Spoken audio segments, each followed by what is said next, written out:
Hey Jasmine. Hi. Welcome to Performance Peace. Hi, thank you for having me. Thank you so much for being here. What does peace mean to you? Peace? Like as in... Like peace? Yeah, well, okay, I guess... I think like as in what's my version of... I like quiet, even because I think my head's quite loud. Yeah. Yeah, I just think it's nice to be able to like have a space that's yours and like feel like you've got a place to be Sort of around switch it. off. Yeah, or Yeah. just like reflect and like have a chat with yourself at the end of the day. Yeah, fair. Do you think there's like, I guess musicians, do you think we just tend to have noisy It's heads? so loud. Yeah. No, but it's also, you listen to, I don't know about you, but I listen to music so much. Yeah. And then if you're in the studio, if you're at rehearsals, if you're like trying to, you don't normally listen to music, I think, anymore unless you're like researching music as well. I Yeah. think that becomes a really bad habit. Yeah. So I tend to, unless I like listen to piano music a lot if I want to switch off now, which I still find very inspirational, but I find it very easy just to like chill out and switch off. Yeah, But that's so otherwise- interesting. Like, I'm constantly listening to music, not necessarily just for pleasure, but it's like Yeah. when learning a song or listening back to a song I've written or like working Yeah. on a mix or something. It's just like, oh, actually, just listening to music isn't necessarily that peaceful all the time. No, exactly. Unless I'm like in the gym, but then I'll listen to like a very random type of music that I wouldn't normally listen anywhere else. Yeah. And then otherwise now I just like sometimes I'll just put my headphones on and not actually play any Yeah, music fair. because then I feel like I can just shut out the world a bit. I've recently started just going to the gym with no music, like That, no I think, no is headphones. crazy. I know, just raw dog. I've just been doing it on my own. And I think that's strange. it is a bit mad, but I'm also like, I do want a space where I'm not. Because I listen to music in transit. That's actually when I listen to music, when I'm on the tube or something. Yeah. But at home, I never listen to. I don't really put on music. No. Unless it's like I've recently started listening to. This is showing my age. Classical FM in the morning. It's Ooh. become a thing. That's very peaceful. Yeah, it's very peaceful. That's very mature. Yeah, I know. That's like I'm you've got literally- your life together. I'm turning into my father. Well, okay, so you began your career on YouTube when you were 10, Yeah. uploading covers, and that sort of helped launch your career and eventually led to a record deal. Like, how did growing up in the public eye influence your relationship with your own identity and like emotional well-being? Yeah. So if you ask me on different days, I'll say different things. Cool. I think where I'm at with it now is I don't think I was the best candidate for the public eye Right. when I was a teenager, and I'm really glad I've taken like the last few years to sort of step away from being as active on social media while growing up, because I'm very lucky that there weren't many situations that were extremely bad, but people are so mean on the internet. Oh, yeah. And I also think because I was so young, I don't think I got the opportunity to like try to have mistakes. And I think a lot of people do that and can do that. I just didn't have the confidence as Yeah. a kid to like make mistakes and allow myself to sort of mess up, I think. Yeah. Yeah, I don't know. I think it affects you because I think when I had my like worst year, I still felt like I needed validation from the internet. Oh gosh, yeah. So I was still trying to be really proactive and post. And I think because social media now has such a big impact on your artist projects and it's the way that you build your brand, I felt like if I ever needed to just shy away and have some privacy, it actually wasn't really possible. Yeah. I think my artist project kind of borderline when I was like 15, 16 turned into a very like influencery based Right. style of artist project, which I don't think is a bad thing at all.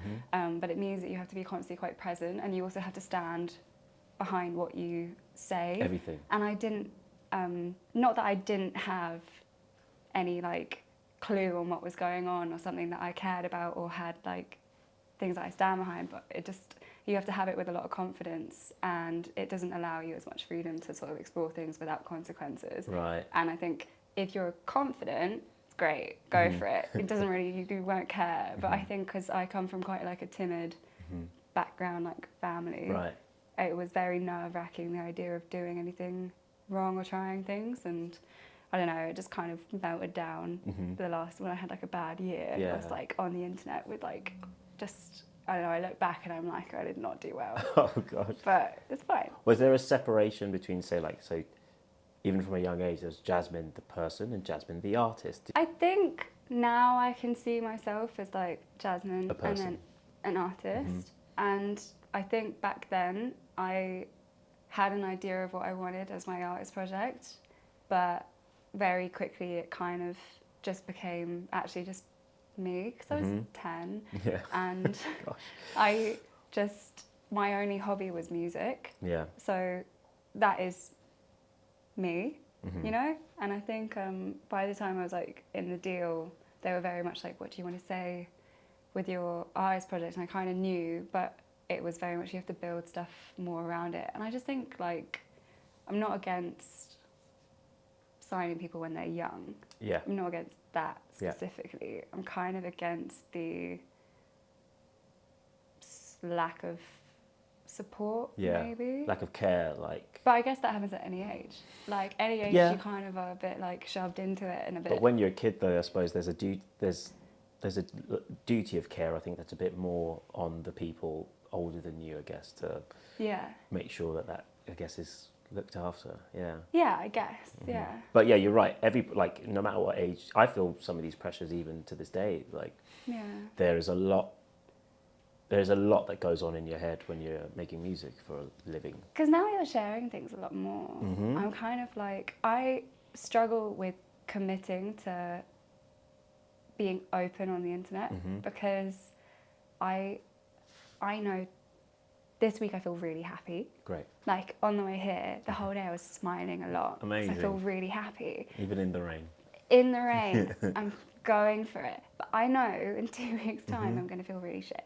Sorry. Because, Cool. because like as a female, I just know my cycle a bit Yeah, better yeah, as yeah. well. Like I know that there's just going to be like a time where I kind of try and schedule my days now and just be like, I know I feel very more on top of things Yeah. now, and I know that there will be a week this month that I like everything is going to Yeah. be terrible. If we had this podcast right that week, Yeah, it'd I be- would be crying already, and I'd be really feeling like down about everything. Yeah. But I don't know, if you're sharing things more often and you're being so consistent with it, how do you not get scared of how open you have to be all the time? It's a good question, but I think the best thing, the way that sort of reframed it for me is I share these things as much for me as for the people out there. So I'm not necessarily sharing it with just the goal of like growing my brand or growing my Instagram or whatever. It's like I talk about things that are actually affecting me right now.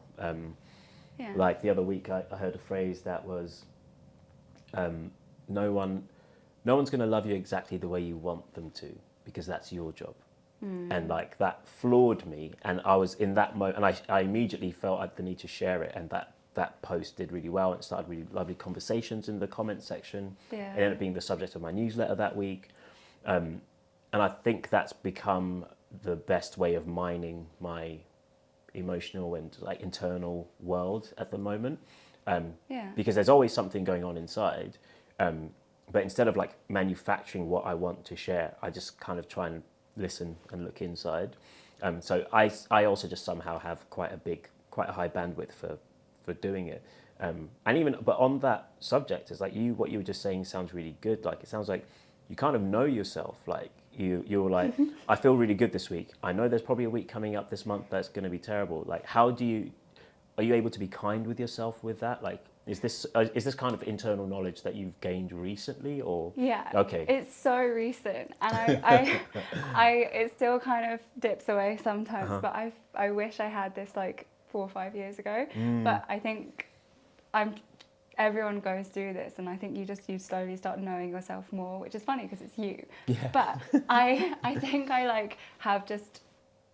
It's not always perfect, and I have like my low days quite a lot, but I'm better at being like, kinder and more patient, and also just being like, if I do feel more happy, like really just going for it and just enjoying the moments that I feel really happy, because when I do feel down, I just know that they're going to come back again, and it's okay. And I just feel like you're constantly in like a different sort of loop of where you're feeling and things, and that's fine, you know? That is fine. Thanks for sharing that. That's really, really cool.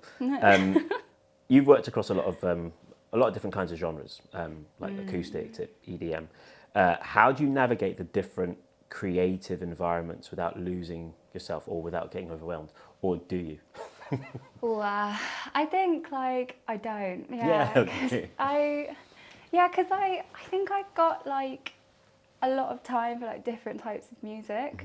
I really enjoy doing it, and I just think I've always been I used to put a lot of pressure on myself and trying to figure out who I am musically, whereas I kind of realised I haven't even figured out the extent of it yet. Like there's a lot more genres I'd like to explore, and I love different, if you put them like very plainly, and just like not all the different subgenres and things, but I like pop music because it's very just like catchy, it's fun, it's whatever. But I really enjoy dance music because it allowed me to kind of actually get a bit more emotional with it. How do you find mining like real things, like real feelings, like and putting them into music? Do you feel a weird pressure to do that? Does that come naturally, or? Yeah, I mean, I think it depends. Like, it just depends if you relate to it or not. You know, I think like whenever I make music, I really enjoy being able to like actually emote with it. That's why I like doing music. Yeah. So that's always been kind of where it's come from. Yeah. Right. And I was that like type of kid who'd like sit at their like keys at home and play a C chord and cry. And be like, oh, it's so emotional. Like, and just be overly emotional about anything. C major. Yeah. It's like going up and up. And very silly. But I like used to love music so much. It used to make me feel like it was my space of, like I could hear a certain song and then that would explain how I was feeling when I was younger.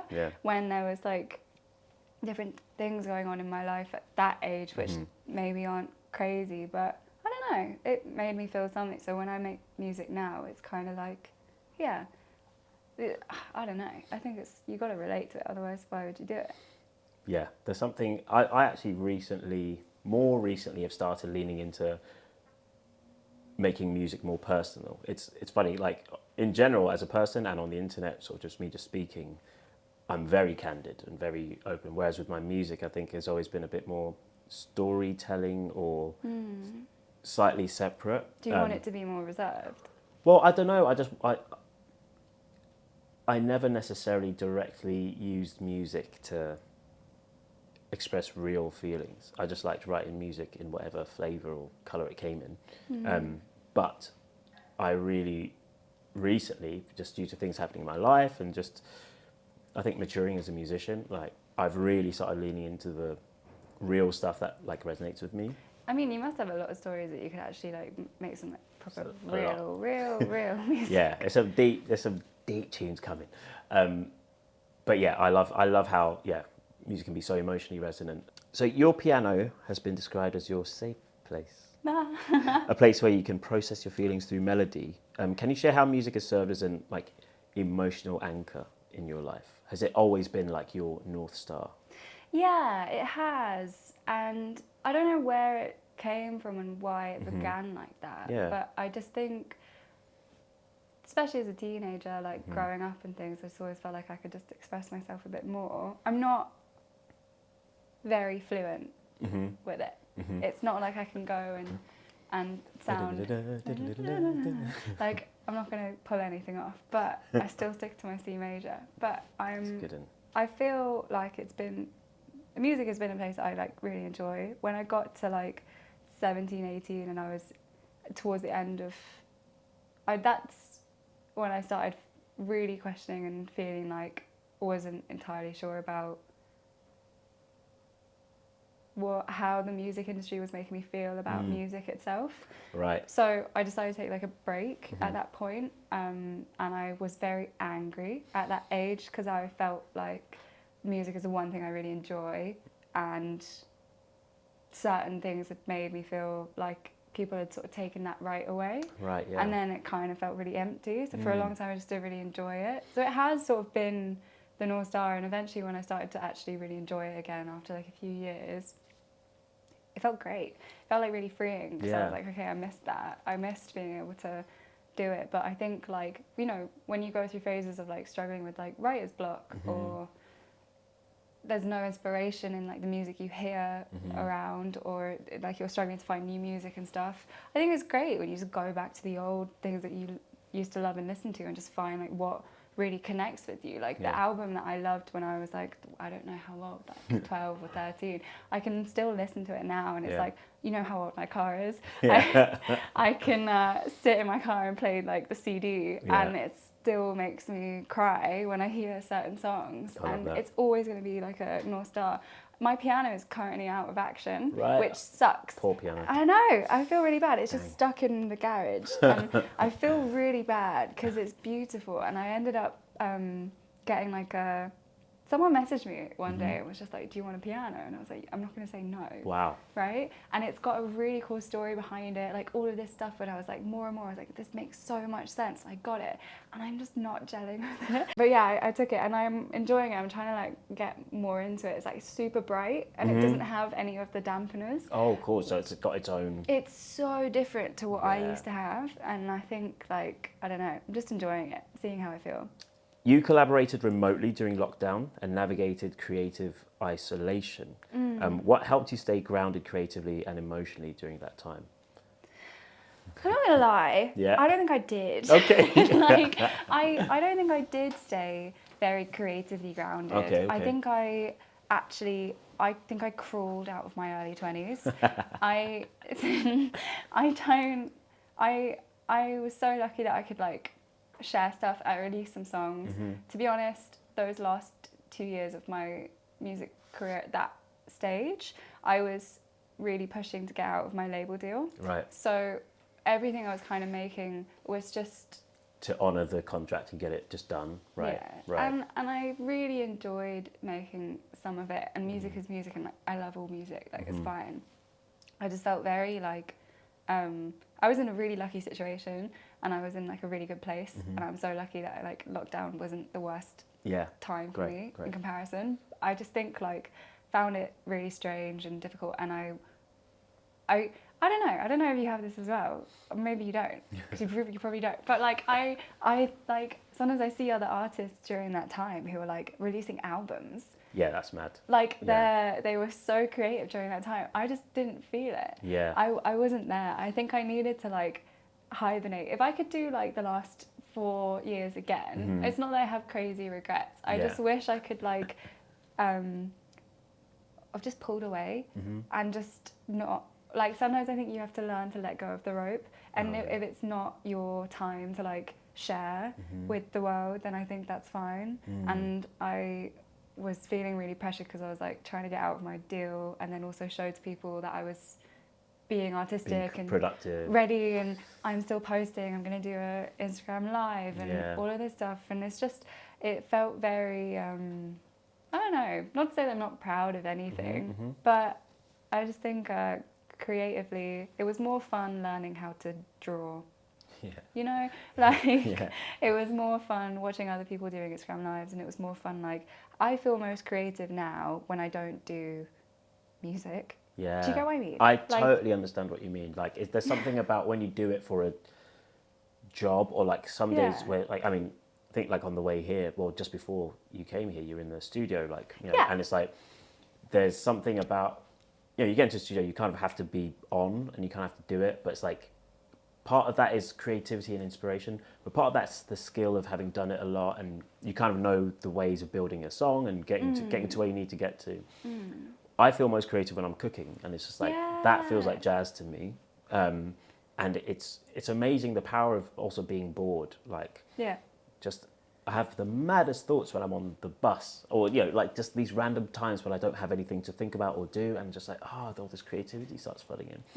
It's strange. Like I like being in the studio, and so I've been very picky with my time and like where I spend my time in the studios and stuff, because I was just like burnout. I say just I like if I do 5 sessions a week, I know it's not beneficial for anyone. Yeah, it's a lot. Like, Yeah. I'm wasting the producer's time. I'm wasting my time, and not as in because art isn't a thing, but I just know I'm gonna run out. You know yourself, like your limits. Yeah, and it's like like you said, boredom is great. At the end of the day, when I get to like 9 p.m, 10 p.m, and I'm kind of like winding down, then I just want to go up to my like little space that I've made, and I can make music. Yeah. And I can try writing songs. I can zone out and make like a repetitive beat, and I can just figure out where I'm feeling and what I'm feeling. But you're right, it's like in those like random quiet moments, and then I like to go into the studio and be like, this phrase is in my mind, this melody is in my mind, and I want to expand on this and I want to build it.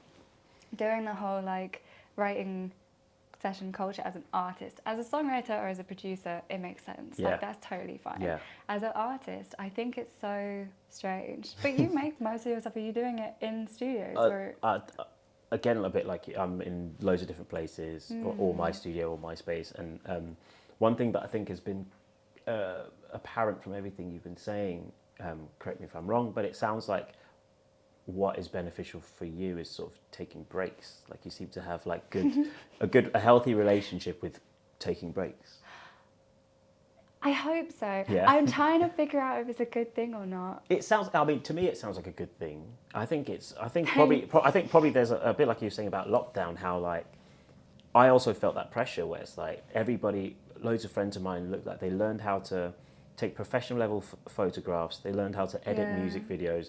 They wrote 9 albums and they like were perfect on social media. I was just like, how are you able to do all And this? they all got ripped as well. Yeah, exactly. I'm just like I couldn't do a quarter of them. I was also just fresh out of rehab, so that's its own thing. I mean, but come on. It was just like I had some sort of excuse, but even then, the comparative muscle started whirring. I'm just like, no, actually, I loved what you said. Like, you need to let go of the rope and know maybe it's not your time to put it out. You don't have to put it out whenever everyone else is doing their thing. Yeah, exactly. I think taking breaks is really important. Yeah. I just think I took a break from music for a little while because I was like, I know the trajectory I was on in like terms of where I think my label was more wanting me to go, or music wise or just career wise. I'm not that personality type that can handle what it was. So it's like I will die young if I continue in this sort of route. Yeah. And then when I was like in lockdown, I don't know, after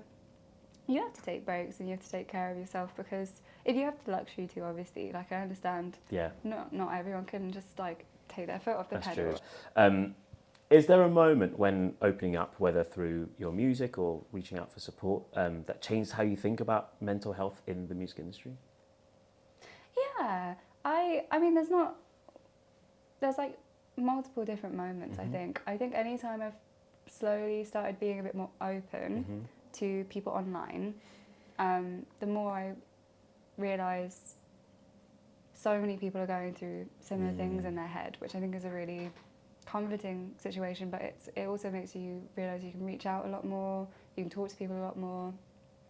I think when I was just starting to be a bit more vocal in a way about what was going on mentally, then I think it's nicer. But I also think it's important to really reflect on why you want to share certain things, what it is that you get out from reaching out to other people, because I also only started feeling more comfortable doing that after I had been more comfortable speaking to friends and family about things. Because if you're gonna go be more online, and I think it's really great to be more vocal about mental health online. I think it's really important. It just made me realise I've never had this conversation with my mum. You know? I was like, okay, this is my thought. And I was like, okay, it's very easy, not easy, it's easier to be brave online. Yeah, but 100%. I have not had that conversation with my mum, who eventually will see it. Yes.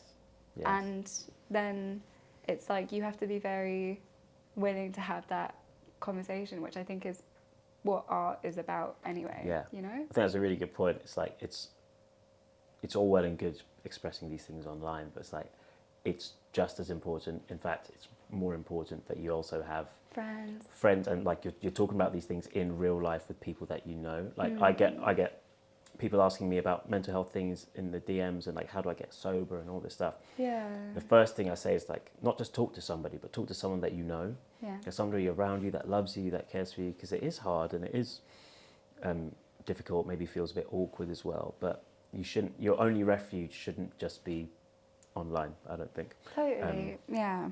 What's one thing you do before performing that helps you feel centered? I normally go for a walk. I like walking. I walk a lot. And I think, to be honest, it's a strange habit, but I'm not necessarily religious.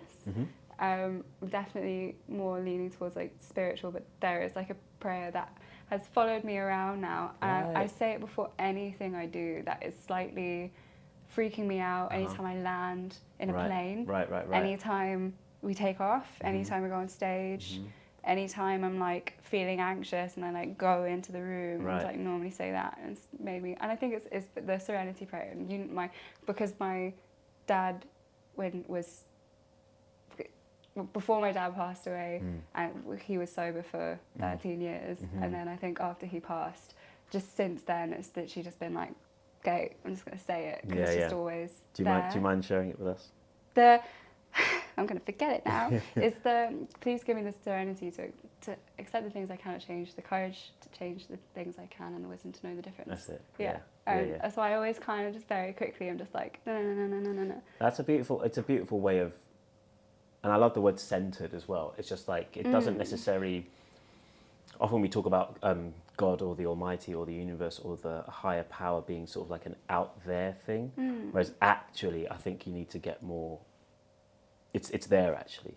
And then so what, on the opposite end of the thing, when you finish the gig, do you have a post gig chill out, a peace ritual? I really should. The last time I did a tour, I was so bad with just staying on Instagram and looking at videos from post the show. Immediately after? Yeah, I do that all the time. Which I think, the thing is, it's important and it's really fun to do, but I just remember losing so much sleep. I really tried to get more sleep recently and like try and be healthy. I don't know how long this phase is going to last, and it's not always doing well. But at that point in time, this was in May, and I think in March and April, I had started being that person who woke up at 5 a.m. every day and was in bed by like 8. And I really tried. It doesn't work. As soon as you start rehearsals or touring, it obviously is never going to work because I'm not even on stage by 8. Yeah, exactly. So after that, I was just like, remember finishing shows and just finishing at like 11 or 12, and then you finally get to the hotel and then you've got like call time and the lobby is like 6. I was like up at 3 just kind of like watching things like, oh, is it okay, what's this, blah blah blah, and then you're like, okay, well I have to wind down now. So you obviously doom scroll. So I don't know, I need to get better at it, to be honest. I call it sleep hygiene.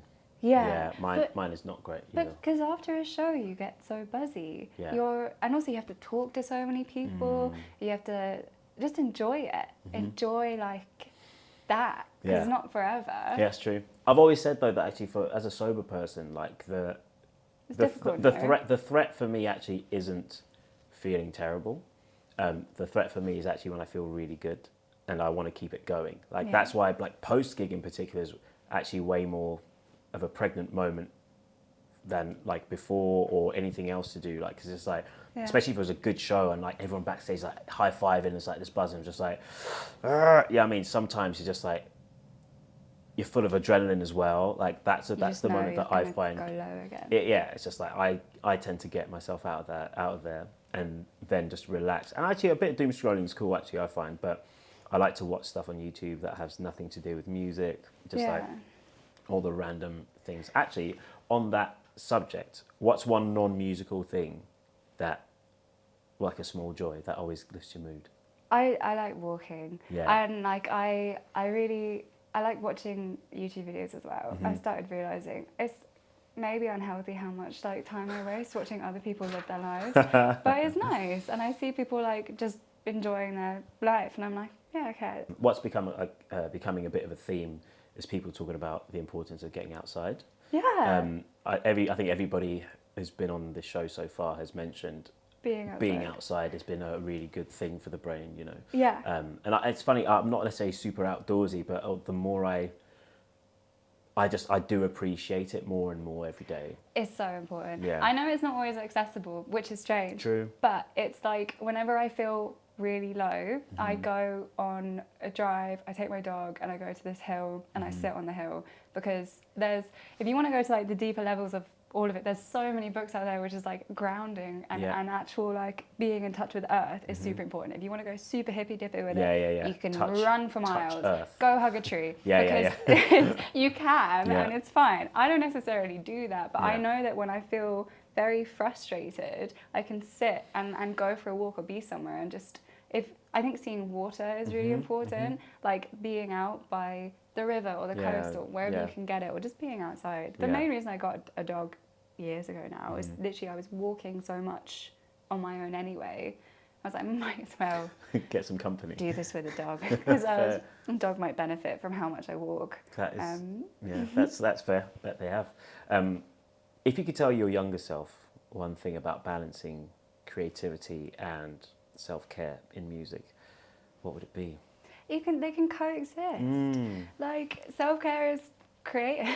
Yeah. It's really fun. Self-care is creative, that's great. Self-care is really creative, and I also think like it's strange because I think it's just balancing how much alone time you have, because being a solo artist or a musician I think is really lonely. I think life, especially in London or like wherever anyone is so lonely. So you don't want to be alone that much, but when you do have your own time, it's like really understanding what it is. I'm not an expert on this. I'm not very good at this. I'm not an expert either. No I'm like fresh into solo time. Like since my last relationship, I've like been on my own more, and I'm really enjoying it. Great. There are lows and there are like not enjoying it, but I think self-care and creativity you can do with other people as well. But yeah, I don't know. Be creative, because it makes life way more fun. Those are bars to me. Performance Peace is about showing others that they're not alone in the struggles of working in music. What message would you like to leave for the viewers who may be finding things a bit difficult now? I don't know. Everyone... I'm trying to find a way to like say it without being extremely cheesy. I just think like we could all benefit from like, just being kinder to yourself, because other people are also probably going through a bit of shit. I don't know. Thank you so much for hanging out. I like to say that, you know, life is a team sport and you are not alone. I love that. If you or anybody you know has been affected by some of the things you've heard, there are going to be a bunch of free Music Minds Matter resources beneath this video.